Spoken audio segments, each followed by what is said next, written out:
moving up a weight class. So, Dean, when I first saw you competing, you were competing in the under 90s. I think it was under 90s England's 2019, was it? Maybe. Did you? Yes, it was. Yeah. Where did you place in that? Did you come second? Was it? It was third on the day, weren't it? Then I got the call saying, "Shit, we made it wrong. It was second." Yeah, is that right?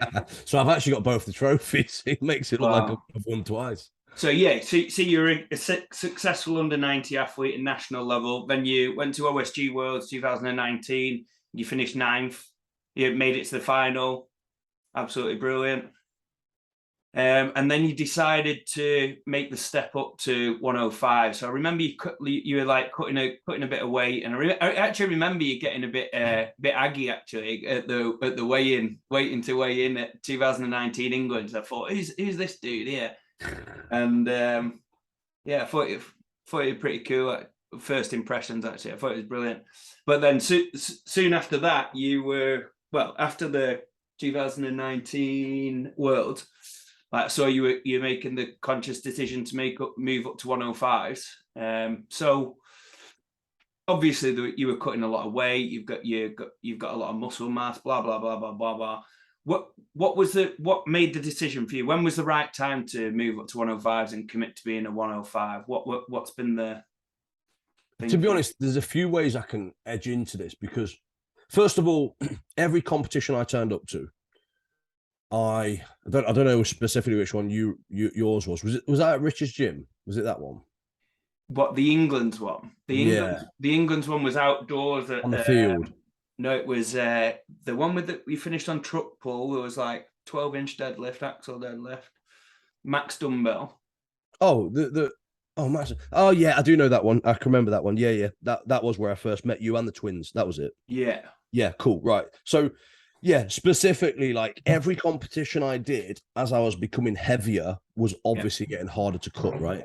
My last cut, I can't remember what it was. I think it was Britain's, and I was like 98 or something. I cut down, and obviously it just gets harder and harder, right? But because I don't want to fucking give up, you keep going through the routes and you keep doing it. But actually, every competition I did, I was struggling more to cut the weight. And then on the day, because as you know, it's the same day weighing with the 90s.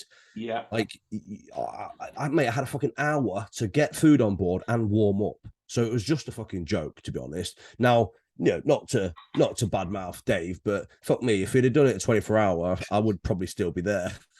Right. Okay. But that's the truth, really. Like if it was 24-hour, I probably would have still done it. But the point is, it wasn't, and I had to adapt. Right? How do I get better? Every single competition I did for the first 3 events, I was literally fucking like zombie. I wasn't here, and I had no food in me. It wasn't kicked in enough. Doesn't matter how much caffeine you had no fucking carbs in me. So yeah. Because of that, the last 3 events were then fucking like I was on fire, and I used to like do really well at them. And it would just play on my mind thinking that the problem is the fact that I'm cutting too much weight. So that was the big decider for me. But then at the same time, like, I was, as a 90 athlete, I was already pulling the same as most 105 guys. I was already moving fast with like the medleys and stuff. And that was my thing. Stones were already really good and up there. The only thing that sort of held me back really was the overhead press. And the more I studied things and the more I worked with people, I understand that add a few kg and your overhead press is just a different game.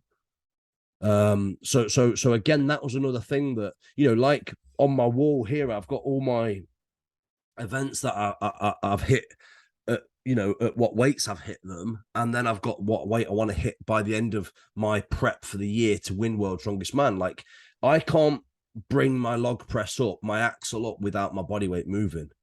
And that was sort of like a big. So which event do you find most difficult in terms of your body weight fluctuation? Say, for instance, comparing Dean as a 95 kilo athlete versus like a 105, 106, 107 walking around weight, training weight, let's say. Like, which exercises are affected the most by the overhead press? 100%. For 2 that. reasons as well. One being generally just the weight that I'm able to push overhead because I'm just heavier and bigger. But secondly, which is still a reoccurring issue now, is my knees. So in the 90s, I suffered a lot with my knee pain because I was malnutritioned, if you like. And I say this just off my own understanding in theory. I'm pretty sure I'm right by it though, and it's something that really I suffered with a lot. When I ate and drank better, I was obviously stronger, and my knees were better. So yeah, it just held me back so much that I was just like, look, this is what I need to do. I just need to eat more food, build more muscle, serve my joints, ligaments, tendons, and everything better, and I'll just be a fucking better athlete all round. Yeah. So do you think there's do you think you'll always do the 105s now? That's it, and you'll just eventually aim to kind of grow consistently over time, eventually maybe opens, or do you feel like there's place for, say, doing a select few, say, under 90s comps, where you have a 24-hour weigh-in, like maybe a limited number of times a year? To be honest, I don't ever see myself doing 90s again, Right. unless like I like a bit of pressure, unless someone paid me, or do you know what I mean? Or unless Yeah. someone literally was like, you know what, we want to fucking see you come back, and it was a really cool event. Do you know what I'm saying? Like, Yeah, definitely. unless it was a reason like that, mate, I'm happy 105s. I know I belong here, and rightly so. I've proved myself already that I'm at the top of the 105s. And I want to pursue that without taking my eye off the ball. It's Yeah. something that I feel that I should have done a long time ago, but you never know till you do it. So Yeah. it's like with the weight categories. I mean, not long ago I got invited to the Opens, and I think that'll be pretty cool. Simply because, and I'm sure you'll appreciate and understand this sort of side of things. I'm near enough as strong as the Open guys, and I'm more athletic. So actually, if you were to combine them together, that would bring a good result on a show. Yeah, yeah, Um, completely agree with that, mate.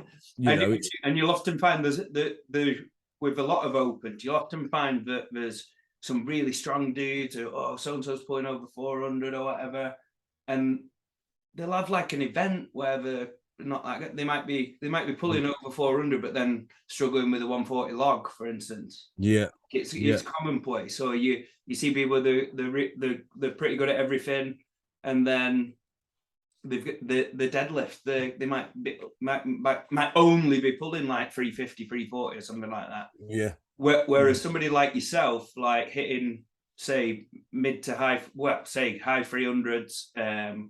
What can you press? 160-ish nearly. I can axle 160, I can log 150. So And yeah. then you stone 200 stone. Like in terms of the static stuff, like as a smaller guy, because that's always going to be the thing holding you back moving up to opens. Like you've got those static kind of staples that are only just going to get a little bit better. Like my point is, you don't have like a standout thing where you feel like, oh, if Dean improved his blah blah blah, it'd be a lot better or a lot more well-rounded. You're already well-rounded.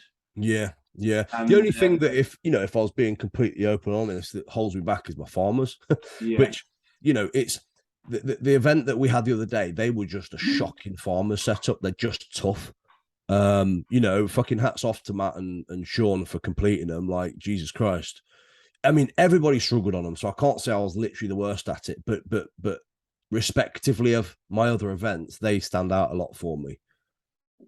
yeah, right. But there's, on a good set of farmers, I'm not that bad. It was just on a terrible farmers that are really hard. It just proper sheiks me. Cool. So the goal is to win Worlds 105s. You're Yeah, relentless until you do that. Yeah.